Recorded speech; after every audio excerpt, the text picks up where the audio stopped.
Okay, welcome to Fahrenheit Performance Podcast, episode number 64. Today we had our first hybrid athlete, right? Hybrid athlete. Kenneth Seet here today. He's such a busy man that's why we're down here in this clinic, not upstairs in the regular one, because it's a Friday afternoon and there are still patients in the clinic, right? So, Kenneth, you're the first Hyrox guy, but talking to a few of the triathletes before in previous episodes, it's actually quite a lot of overlap between the Hyrox community and the triathlon community, just the way that the races go. Why don't you just give us a 5-second intro on who you are and what you do? So I think firstly, thanks Martin for having me. I think it's an honor. It's my first time doing a podcast. Awesome. Bear with me. Yeah, of course. Yeah, so I'm Kenneth. I'm 36 this year. Yep. Proud father of one little boy. I wouldn't consider myself a Hyrox athlete, but I try to be an all-rounder. Yeah. Yeah, so I have been an athlete and a sportsman since my school days. Yeah. Since 12 or 13 years old. And thankfully that has carried me along all the way until where I am today. It's almost like a lifestyle sometimes. Yeah. Depending on what sport you do, you just continue on, right? Exactly. So it has been about 24 years, 25 years of being like really active. Yep. And I guess it really helps me not just physically, but mentally and in the workplace as well. Yeah. So, yeah. So you got a full-time job. Yep. You're a father, you're a husband, you're an athlete. Where do you find the time? That's a very good question. So, a lot of people ask me that. Yeah. And to be frank, because I have a full-time job, right? So from 9 to 6, it's like back to back the entire day. The only time I have to exercise is really in the morning before my kid wakes up. Is he still not in school yet? He's in preschool. Okay. Yeah, he's in preschool. So he's 4.5. When he goes to primary school, it'll probably be even worse because I probably need to wake up a bit earlier. Yeah, that's why I asked that question, because I've got kids in primary school, right? I've got one kid in primary school. I've got to be at home at 6:30 to wake kids up. Yeah, right. Yeah, for sure. So that means if I'm out running or if I'm out wherever, I've got to do it for like 4 to 6 in the morning, Exactly. which is almost impossible. Yeah. Because that means if you do it at 4, you got to sleep at 8. Which is not possible. Exactly. Why don't we rewind a little bit? How did you get started? Which sport were you? Were you a tennis player, badminton, or you volleyball? How did you get started in sport? Yeah. So when I was in secondary school in ACS, I was a cross-country runner. So I was really skinny and I realized that I could actually run quite fast without really training for it. So I joined the cross-country team. Yep. And that was when I was about 13 or 14. So So all through high school? All through high school, all through JC. So I was a runner. I started as a runner, a long distance runner. So I did everything from 1,005 to 3,000 to cross country to up to half marathon. And I did one marathon before I graduated from JC. Oh wow, that's young. Yeah. So a typical marathon is like 20-something years. It wasn't a good decision in hindsight. Yeah, but I guess that's where everything started. Yep. So yeah, my sport or exercise journey started then. So your base was always running? Yes, it was all running. So I was really skinny and really fast. Yeah. Yeah, the weight plays a lot of a difference. Oh yeah, definitely. Yeah. Not just in you physically carrying more, but things like how hot you get. Exactly. Right? When you're skinny, you cool down way faster. Exactly. Yeah. And but only thing I feel that wasn't really good when I was such a skinny boy was I got injured very quickly. Very commonly. Like every year, every few months, I get an injury because I didn't do proper strength training. And you're just doing the same exercise on and over again. You don't have the stabilizing muscles. You don't have any stuff, right? Yeah. So then all the way through high school, when did you sort of taper down from running in? Because you started to go to the gym more, right? Yes. So I was a runner all the way up till I enlisted in the army. Okay. So obviously once you enlist in the army, there's not much time to train anymore. And I kind of was a bit sick of my skinny body. So I decided to go to the gym to bulk up. Yeah, because even you carry the pack, Exactly. you can't, if you're a skinny little kid, you eat the sava, right? Correct. So before the army, you went to the gym and bulked up? During army, I started off really during army. Yep. I went to the gym, started to learn a bit here and there, and that's how I started my gym journey. So then you started off, so you go to the army, you bulk up, you finish, go to university, you graduate. Yeah. Then that became the sport, the gym and sort of So physique and bodybuilding and that sort of stuff. yeah, so like throughout university, I was actually actively going to the gym. I didn't do much cardio. I was just focused on like lifting weights, being strong, being big, being muscular. So during university, I actually joined a couple of bodybuilding competitions. In Singapore? Yeah, in Singapore, physique competitions. So that was my meathead phase. So you hang around Going to the gym. So I had the protein shake bros, I guess. Yes. Yeah, for sure. Protein shake, chicken breast, broccoli, those so that was that gym phase. So I have a few phases over the course of my life. If that was then, right, were you bigger then than you are now? Yes, I actually think so.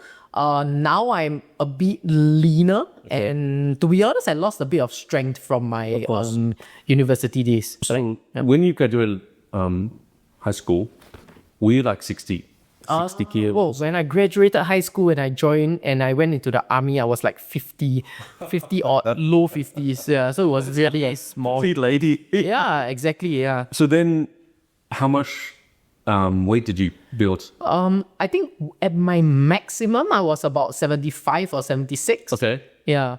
And then now? Now I'm about 70, low 71, 72, depending on what day it is.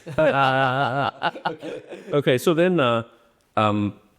you did that all the way through your 20s. Yes. I guess. That's right. Yeah. And when did your meathead phase end?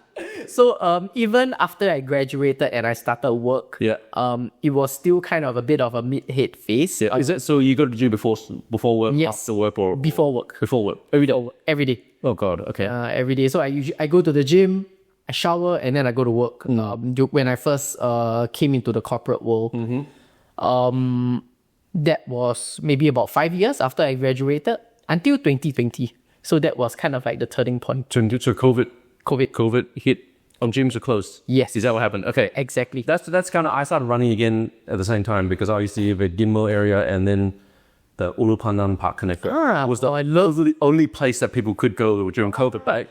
So, I love that park connector because as an ACS boy, ACSI boy, we always trained along that park. Yeah, and it's got two sides. Yes. So you're not running out and back, you're doing a sort of a loop. Exactly. Right? And at 6 o'clock every day, It's packed. everyone would come out of COVID or hibernation and then just go there and run. For sure. And taught my kids how to ride bikes on that on the park connector at the same time as well, right? Nice.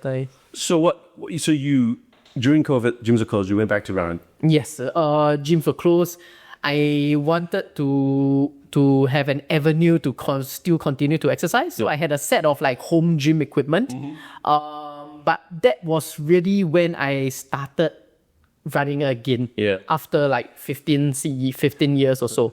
So It's a different muscle group. totally different ball game. Yeah. Yeah. I was like 25 kilos heavier than what I used to be. I was That's like you're carrying a sack of rice on your back. Right? Exactly. Yeah. And it's always like the first 10 minutes or 3 kilometers or something. That's so tough. That's really, really hard, right? And then once you punch through that barrier, it's a little bit easier. It's much better. Yeah. So then did you decide, oh wow, this is actually, I'd still like running. What was it? Yeah. Something click. I think it's the endorphins or that feeling that you get from having a good run. Yeah. I actually enjoyed it. So I was thinking like, When you're working out in the gym, you don't get to that super sweaty, exhausted phase, right? You might feel sore, but but it's not like exhausted, sweaty, right? Yeah, it's kind of like a different high Yeah. that you get. Yeah. And that mental clarity that you get when you're alone, running on the park connector or something like that. So I enjoyed it. And so that was when I started to get to that hybrid athlete phase. Yeah. So that's the phase now. Yeah. Okay. So hybrid athlete, I guess it's sort of strength as well as endurance, right? Yes. That's the hybrid. Are you so right? You are running every day now? Every day, yes. And you're working out. Are you still working out every day? I'm still working out every day as well. Did you cut down like half an hour of the workout time to add running time, or what did you do? So my typical workout time is about an hour, so it's thereabouts. I cut down a bit on the volume and the intensity of my gym sessions. Yep. Just purely because I can't. My body is not what it used to be. I can't recover in time. Not as elastic as you used to be. Yes. But are you still going to the gym and going straight to work after that, or is it? Run, gym, back home to get my kid ready for school, Okay. fetching the school, and then work. Okay. And you finally, what time are you waking up? Like, 4.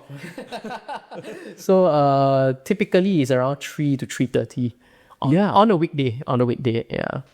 because I'm thinking, because I've got 3 kids, right? And I'm thinking, you're the like the ultimate dad workout, father workout, right? Somehow juggling all 4 things: your career, you got kid, you got wife, and then you got training, right? And it's working so far, right? You do it, right? It's tough, but I enjoy it and I try to make it work. But my body is also telling me to slow down a bit nowadays. For you, is it the consistency of working out or the actual workouts themselves that are more important? Like, do you miss very many during the week, or? I don't miss many, in fact. So it's very consistent. 7 days a week, I work out almost every day. Okay. Yeah, on a consistent basis. Do you have a coach that does the training plan for you or anything like that? Yes, that's a very good question. So yes, I do. I do have a running coach. Yep. I also have a kind of a Hyrox coach that I just engaged this year. Okay. So my running coach is actually my teammate back from ACS. He was a cross-country runner as well, national athlete.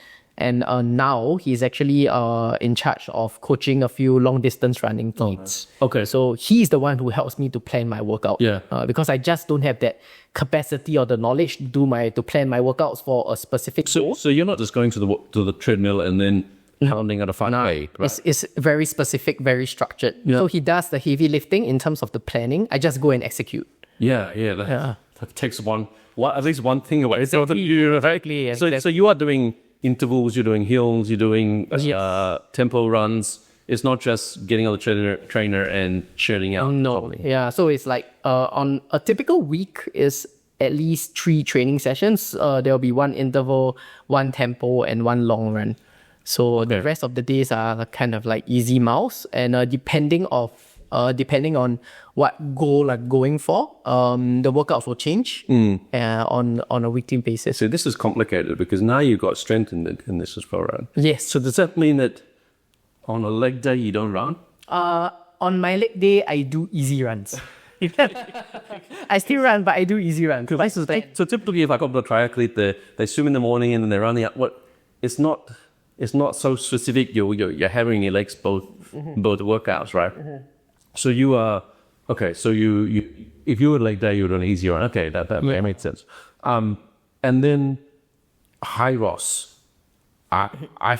We get quite a few Hyrox athletes in our clinic, and it's only been 2 years or 3 years. It's blowing up. It's really blowing. So where does that come from? Like, I am not. Have you been involved since the beginning? When it first came to Singapore, I think 2 years ago, back in 2023, I to be honest, I didn't even know that there was this sport. Yeah.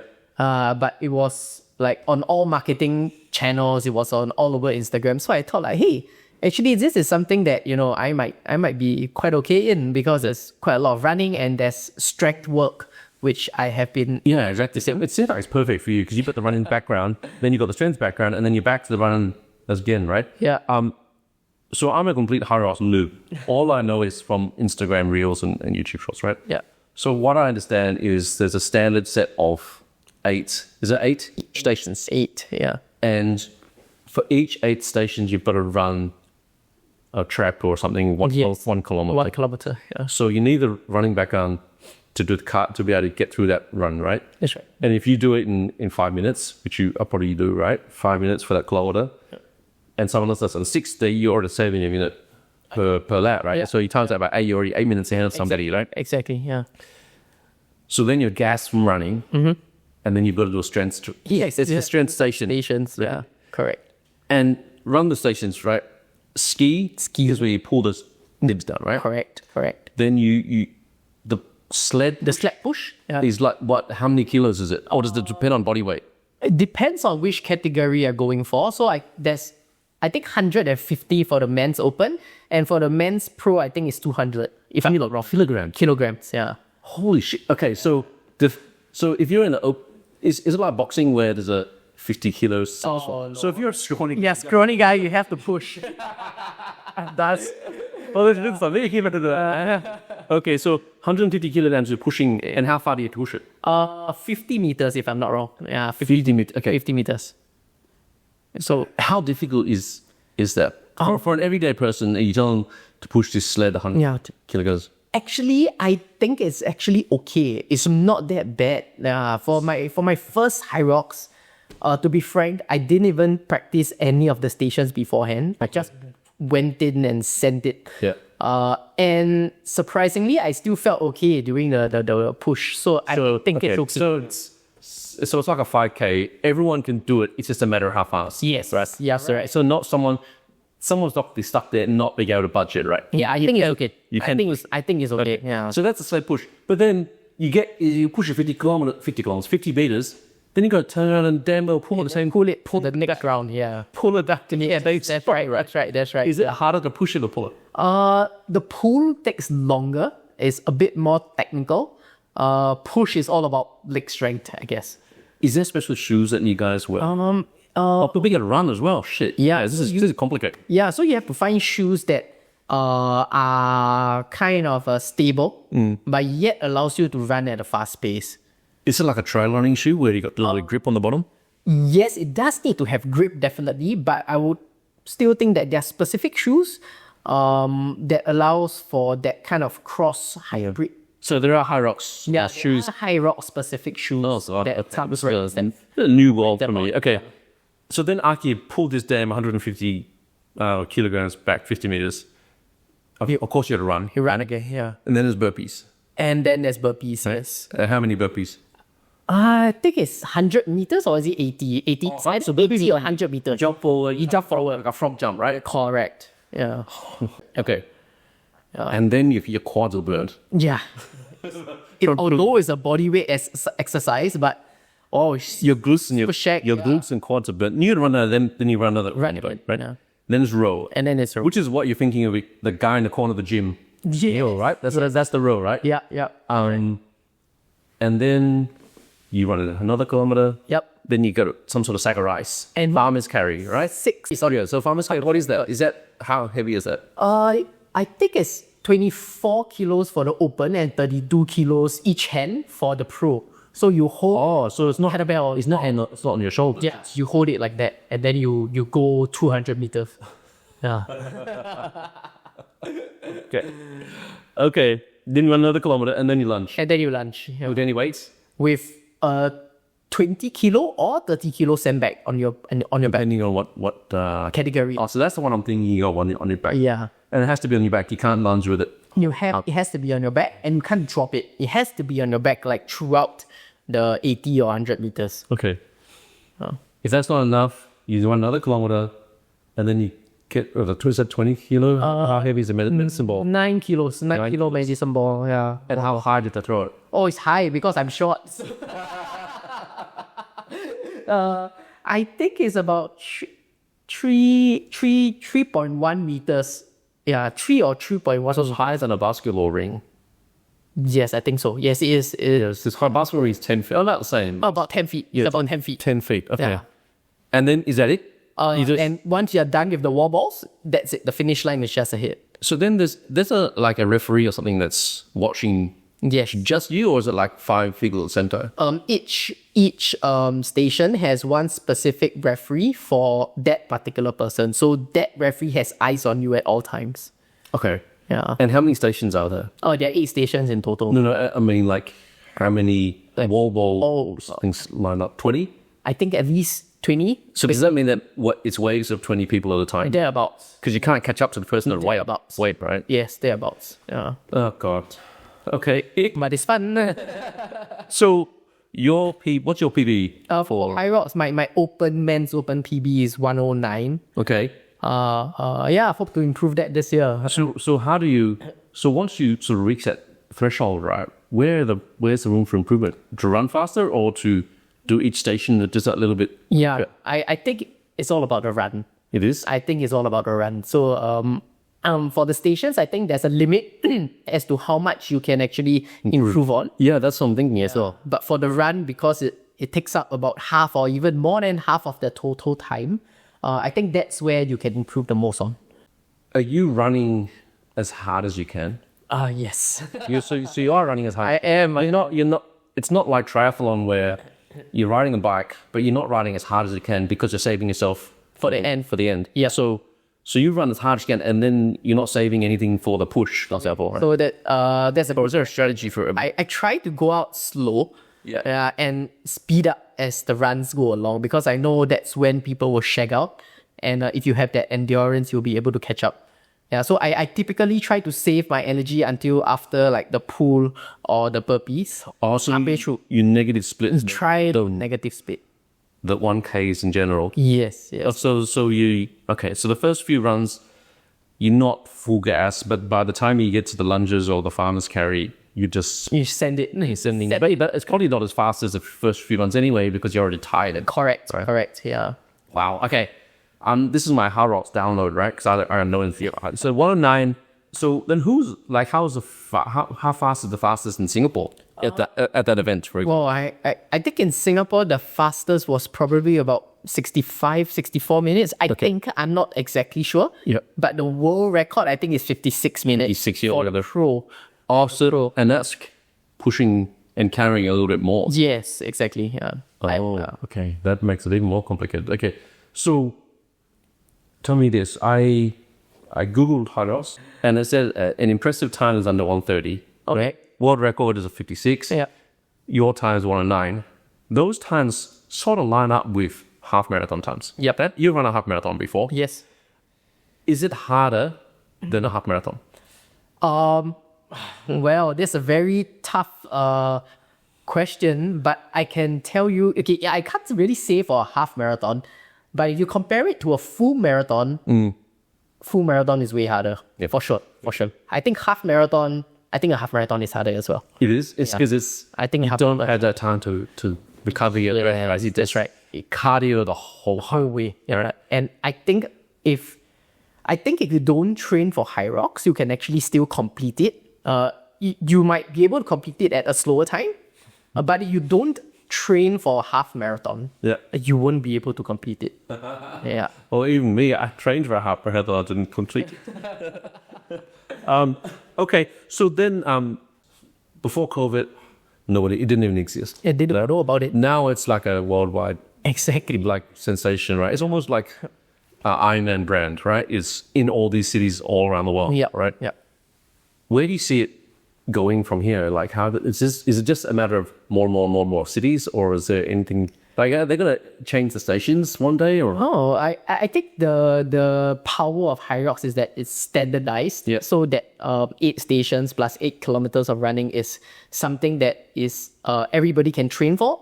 Everybody knows what it is, and I don't see them really changing the structure of it.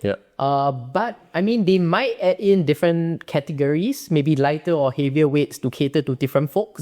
Maybe different age categories or different kind of like. There is an age category right now. Currently there is, but maybe they might want to shorten. Tighten them up 5 years or something like that. Correct. Because that's why I think a lot of the triathletes like it. Because triathlon is a standard distance. Three events. Standard distance. So we go around the world.